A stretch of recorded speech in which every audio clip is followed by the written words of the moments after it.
show me? Okay. I guess close it and then open it. Oh, yeah. Okay? Mm-hmm. So what is this right here? So this is a folder that I've kept since 2007, and it's just of photos, court documents, subpoenas, and you know just things of from the case, his phone records. Yeah, just obituary that we had to make up just to kind of give the kids closure and stuff. So yeah, so it's like subpoenas from the court. We had to go to trial, and these are just some of his mail that I don't know. I just held on to victims impact statements, insurance information, and the infamous phone records from the last day that he had any contact with anybody and the last people he talked to, and photographs that we printed off to make an obituary for him, and just I guess just kind of random, grief papers they sent us about grief and how to grieve. And I'm sorry. Okay. Take your time. I'm so sorry. And just documents from the courts, from having to go to trial, and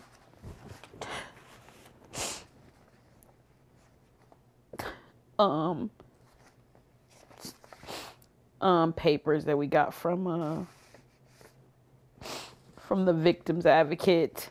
And this was a missing flyer that we made on our own, before they would make it official. So we just kind of put something together for ourselves so we could kind of get his name out there. And then, after a while, we found something a little more official.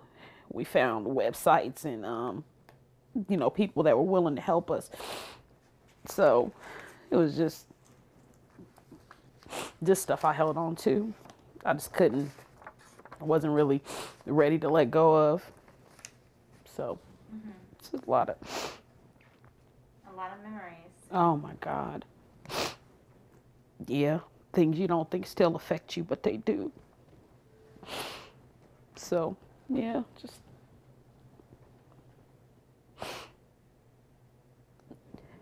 just little bits and pieces. The little stuff you have left after so many years. So that's all I mean. It's kind of one of the few pieces, that really you have, because you don't, I hate to say it, but you all don't have him. You've been waiting to have him. Yeah, I think that's probably the worst part of it. It feels like such a disrespect to not allow someone the opportunity to be buried properly, to be mourned properly. It's just, I try not to think about it. Because I don't want to be angry or bitter about anything. But I can't see, you can't let go of things like this, because I know if it were me, he would never give up if it were me. So, that's why I still push, and I still ask questions, and I still make phone calls, and I still Google every single day, see if anything else comes up, or somebody feels guilty, or somebody says something. And I guess time just hasn't come yet. Yeah. But like you said, if it were you, be doing the same thing. Oh my God. Oh my God. He would have turned the city upside down. Tell you. Yeah. So I can't, as much as people tell me that, you just got to let time pass and things, change in their own time and things come up in their own time. I just don't feel comfortable sitting and waiting. I don't feel comfortable, feeling like like I'm not working for him or trying or doing something, because it wouldn't be that way. If it was one of us, he would have never, oh my God, he would have never given up on us. So I keep going. I get that. I keep going. One thing, I was talking to police about the case. I mean, just roughly, just on, off camera, talking to him. I'm like, and so from my understanding, once everything had gone to trial and, there wasn't, I mean, they don't have anything more to do, I guess, is what is that how is that what they tell you, or, like, what do you think about that? Here's my thought. So, like, there's a lot of people on the stories that I work with where there's no resolution, Correct. People are just waiting for someone to confess, a body or something. Right. But for it to be nothing, to just have that halted. I understand on their end they don't have anything to work with, so. Right. But to hear that. I think, and I have to be so brutally honest, throughout all of this, and I'm telling you, I've been very attentive. I worked hard. I lost sleep. I did everything I possibly could to try to find out what was going here. And I'm grateful for everybody that put in efforts. But what I will say is this: when this trial was over and it was done, there was no more movement. And I don't know what I expected to happen. I don't know. I still call the homicide unit. I still call them every so often and ask them if they've heard anything, or even if the case is still open. And they basically tell me, well, if we hear something, then yes. But other than that, no. Right. And it hurts a little bit. It hurts a little bit because anybody that sat through that trial will tell you, I came out with more questions than answers. Mm-hmm. More questions than answers. And even in my own mind, and I'm by no means a detective or anything like that, but in my own mind, everything that I heard made me want to dig a little deeper, gave me questions that I wanted to ask, people that I wanted to talk to. And I just don't understand why that didn't click in the minds of the people around me. I just don't understand. And maybe it's because I'm so invested. Maybe I'm more invested than most, but yeah, it made me want to question a lot of things. And I've even been told, you probably shouldn't bring this up. Mm-hmm. You probably should just leave it alone. It's not going to happen. Yeah. That's never going to happen. Yeah. Never. And I felt bad. I called and, don't destroy the evidence, please. Would you please not destroy the evidence? Because I didn't know that after 10 years they destroyed it. Mm-hmm. If you don't say something, there's nothing left. So yeah, I have to call and say, hey, please don't do this. Like this man is still missing. Yeah. Because although you've come to a conclusion yourself, there is still a man out there somewhere. Right. People don't just vanish. We know that. Mm-hmm. So with even just that should forever be an open case as far as I'm concerned. Yeah. Because I guarantee you, a 300-pound man does not die at the hands of one person or by one person without anyone knowing, or there's so many people that I'm sure know what happened. So many. And we just don't. Mm-hmm. And I just don't feel like the push was there. I didn't feel like there was a push. I didn't feel like there was anything. I really don't. We got to this trial based off of definitely phone records. Mm-hmm. phone records that I pulled, phone records that I gave to the detectives, information that my family pushed for. We pushed hard. I didn't feel like, and I love this city. I love it here. Sure. I love it here, but I did feel let down. I felt betrayed, and I felt like my family didn't matter. And regardless of whatever your life is or what you do, you don't deserve to have your life taken by somebody else. And when that happens, that's the time that, all things are off the table. We need to figure out what happened. Because if this goes unnoticed or untaken care of, who's to say the next person will be? Are we going to just turn the other way, look the other way? Well, if you don't find them, then it's done. It doesn't work that way. It shouldn't work that way. I feel disappointed. I feel cheated. I feel like his children got cheated more than anything. They fight mental battles right now. Yeah. Real battles. Real serious battles that I don't think people understand. Like serious things. This was not a part of them. This was not who they were. And now they're men and they have to fight battles. It's not fair to them because somebody else decided that their father didn't need to live. And in such a way that it's unsettling. It's unsettling. You can never be peaceful or okay with it. So you're always unsettled. You're always wondering. You're always concerned. And the fact that there's nobody paying for this. And I'm beyond vengeance. I'm beyond, wanting somebody to get payback for it. Just let us have him. Just tell us where he is so we can lay him down. And then we can rest easy and know, okay, he's gone. This is fine. And lay him down and let these children be able to grieve. Somewhere they can take flowers. Somewhere they can go and sit. Somewhere that, anything. That's the least, Yeah. An anonymous tip, anything.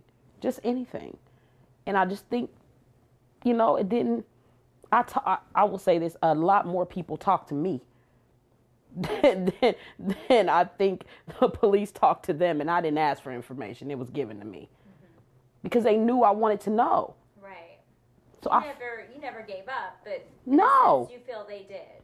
Man, I do. I really do. And I feel bad saying that because I know their work is tireless and it's so important. And where would we be without them? Where would we be without the work they do? And they help so many people and, bless the lives of so many. And I'm grateful for that.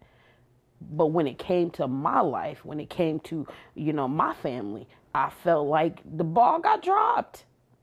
My mom nobody came and knocked on her door and told her, you know what, we think your son is dead. Nobody said that. Nobody came to the door. They called us and told us to come down to the station. We'll talk to you. Come talk to us. I felt like she deserved the respect of you to knock on her door and tell her that you believed her child was dead. Mm-hmm. That's the respect I would think. Yeah. That's the least you could do. That never happened. There's no check-in. There's no revisiting. Nobody comes back and says, hey, what happened to this guy? This guy's been missing for 13 years. We should probably look into this. There's no cold case pickup. It's like, oh, well, there was an acquittal, so we really don't have much else. Right. It's baffling. I was reading something the other day, and I'm looking at maybe doing this as something bigger, but how with the black community, there are a lot of unsolved homicides in this country. Oh, and I'm my not God. saying there's anything like to where people are like, we don't want to solve this. It's just maybe the crimes associated with the demographic or whatever are challenging, and certainly this Absolutely. one is challenging. Absolutely. But I'm like, wow. I mean, it was eye-opening. It was, I don't know if it was Wall Street Journal or New York Times. I think it was the New York Times. The number of, because I saw your brother's name on there. It was just a little blip on the thing. And I was like, dang, that is true. I'm like, that's something. I found a site that I would follow because I was so engulfed in missing persons, and it made me really look at other people's their pain, because you don't really feel it until you experience it. Oh, sure. And so I would look into these sites, and I got It's okay. I got they reached out to me, and they were like, it was called Black and Missing but Not Forgotten. Yes. Yes, they are amazing. And it took, I literally messaged them one time and they were like, oh, it's been 10 years. Well, then we need to repost this. We need to let people know. Wow. Can you just remind us and keep us up on this so that we can keep putting his face out there? We want him to be found. We want them to be found. And they do it. They're in no questions, no nothing. And it was there within 30 minutes. Wow. So fast. That must mean something, though. Oh, man. I was like, I didn't even know this existed. I didn't even know there was a lane for this, because we do, you know. I've reached out to, I think it was called Brian's Dreams or something years ago. I had messaged him and emailed him, and I was like, you know, he has these dreams, and listen, I don't believe in any, you know, dealing with psychics and things like that. But when you're desperate, you want anything. You want anything. If you have answers, give them to me. Let me know if you can find something. And I reached out to him, and he was basically talking about the same thing. Like, yeah, you know, people of color, they really don't get the attention that most do. They just don't. You see on TV all these people gather to search for people, and they call out search parties. That doesn't happen for us. It does not happen. And I will tell you, it does not happen. Yeah. If you don't do it, then it doesn't happen. There's no groups of police searching places and you know, going out in these big groups like you see. That does not happen. That happens for a chosen few. And most of the time it's not us. That's just the reality. Yeah. And I felt some kind of way about it, but I think I've been quiet because, you know, I don't ever want anything to damage the work that will be done maybe later. But at the end of the day, that's just the reality. We have to fight for ourselves. If we don't fight for ourselves, then, yeah, the fight just sometimes doesn't happen. Well, I mean, I will say, Tony is so lucky to have you and your family. You all are just amazing. I know I appreciate it. I mean, it's awful. But, I mean, to have people that are passionate and who are persistent, it's just, to me, I'm like, it sucks once the trial, and I talked to the DA's office too. I'm like, once the trial happens, really, does anything ever happen after that? And they're like, no. They're like, pretty much it's done until something new pops up. So, you know. And we don't push for it. And you know, that's why I'm so grateful for what you do. Sure. It's because, number one, if you didn't have this, if we didn't have this forum, if this wasn't here, what would we do? Right. How would people know? And I'm not talking about, I can put it on social media. I can do all of those things. But what about the local people? Because those are the people that have answers. Those are the people that knew him. Those are the people that cared about him. Those are the people that were connected to him in some way or connected to this person or that person. How would we know? How would they know that this was? I have had people come to me and tell me, you know, we're so glad they found your brother. I'm like, they did? Because I didn't know that. Right. Oh, my gosh. So many different occasions. So how would they know that this was still an open case if we didn't have this? Right. How would no one would know? It's amazing the community support, and I'm anxious to see what happens when we put the story out there. So the goal is that it'd be the goal is hopefully next Thursday is when we'll have his story air. Okay. And I'll keep y'all posted on everything. We'll see how everything goes with the world and everything. I mean, I pulled everything. I pulled the stuff from the archive, and I will say this, you know, even though his disappearance is associated with something that isn't necessarily the most I'm totally fine with it. But the thing is, I'm like, he is family, he is loved, and I don't care what your background is. Family deserves everything, and certainly he deserves justice in the sense of knowing what happened to him. So, and, you know, I don't know anything more than what happened at the trial. And looking through our archives and stuff, and I'm just like, you know, but I mean, like I said, there's lots of family who, I mean, and you just don't know. Maybe you just got mixed in a wrong thing, or just the wrong person. Obviously, the wrong person, because we wouldn't be here right now. Right. But, absolutely. But that doesn't matter to me, and I think for a lot of people, it doesn't matter to them. And if it does matter to them, I mean, who cares? I mean, I've heard from them. I've received tons of messages of how he deserved what happened to him, and it should have, and this is what happens when you live this kind of life, and this is the whole thing. But one thing about me is I am not moved. I am not moved by any means, because I know people from every walk of life. Right. And they all mean something to somebody. Exactly. You know what I mean? So, and in the climate we're in right now, you know, everything is a little different. Everybody's looking a little different. So I don't know how it'll be taken. I don't know how people will react, and maybe people will say some negative things. I won't be moved. I don't care. Sure. I don't care. But you never know. He is a man who had children. He is a man who raised his children. He is a man that was a father figure to many. He was respectful of adults. I mean, the older community, they still come up to me. You look just like your brother. I miss him so much. He was a good guy. He really looked out for me when he would take food to elderly people. See, those are the parts of the things that people don't know. Or the elderly friend that he had that was in his 70s, who he went and sat and talked with daily and took him food and took him to the store and made sure that he was okay. Those are the things that people don't know or don't see. Or how he took care of my grandmother and made sure that she was okay all the time. And he made sure he had time for her, and that, there was somebody to care for her, and that she ate regularly, or all those are the things that people don't see. The helping with the kids in the football leagues. Like, nobody knows that stuff. You only see what you see. You only see what the surface. You don't really know him as a human being, or that he was a straight A student, and that he was extremely intelligent, never missed a day of school all his life. He was a good kid, a good student, a good son. And, more than anything, he was a good father. He was a great father. So, that they may never know or may never understand, but I know. So that's all I care about. I know. That's all that matters. Man. Between the I've always been so extremely into courts and the law and all those things. And until I sat in a actual trial, I saw the things that actually happened. And I think people miss the part where sometimes in these cases there is no defense needed. You just say that person's not dead, and after 13 years you still can't have an official document to say this person is deceased. So you tell me that this person is dead, and we put somebody on trial for killing him, but I won't tell you that he's officially deceased. That's strange. I didn't know it was that way in Kansas. I had no idea. Yeah. So it was just a lot. I just say, keep your family close. Make sure people pick up the phone all the time. I'm very leery of that.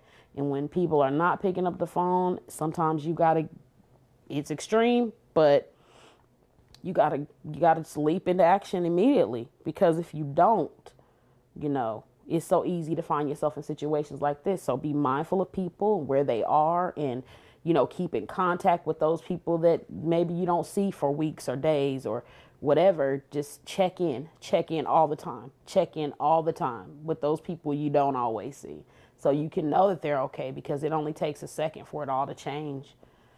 It can all be, you can be in this situation in no time. Yeah. And I don't want to see that. I wouldn't wish that on anybody. So just be mindful and love on people, and stay close, and keep in contact with your family and your friends. So when you can't, something's wrong, and you need to get on it. So that's just how I am now.